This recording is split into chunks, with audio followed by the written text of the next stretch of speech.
What's up everyone, Cygnus here, and today we're going to be taking a look at the fastest solo fame farming build in the game. In the time it takes me to clear this dungeon, I'll have explained this build in detail. Also, as an aside, I have 1050 IP with T4.1 gear and a T6 Greataxe because I have Axe Fighter, Greataxe Specialization, Leather Jacket Fighter, Leather Shoes Fighter, and Cloth Helm Fighter, all at 100.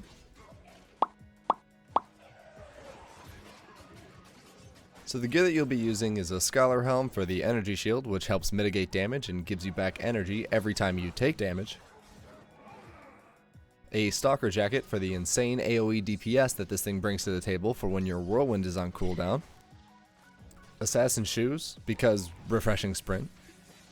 And a Limhurst Cape for the mana regen passive.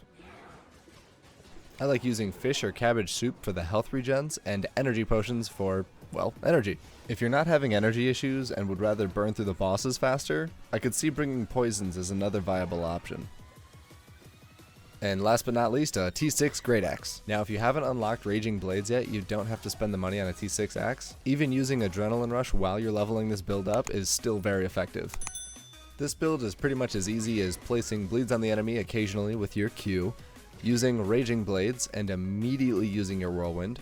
The more times your Raging Blade hits a target, the faster your buff stacks up, and the more damage your whirlwind is going to do. When your whirlwind is on cooldown, feel free to use your Stalker Jacket's ability. When both are on cooldown, use your refreshing sprint so you can get them back as soon as possible. If you're running low on mana and your cape is on cooldown, you can use Scholar's Cowl to mitigate some of the damage as well as get mana back. You can choose to use this to prevent your cape from going on cooldown, or if your cape is already on cooldown. Another amazing thing about this build, you can swap out one piece and it's amazing for soloing T5 group dungeons. You heard me right, yellow zone, blue dungeons, by yourself.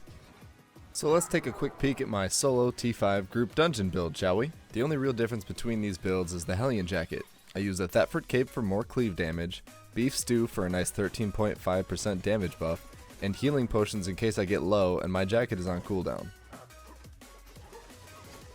The sole purpose of this build is to farm fame credits more efficiently than running into empty solo dungeons over and over again. Sadly, you can't kill most of the bosses with this build, so the loot and silver per hour isn't very good, but yet again, that's not the point. The next video I do will be focused more around fame credits, what they are, and how the percentages work. I hope you guys found this build useful, and if you did, give it a thumbs up, and don't forget to subscribe for future content. Thanks for watching, peace!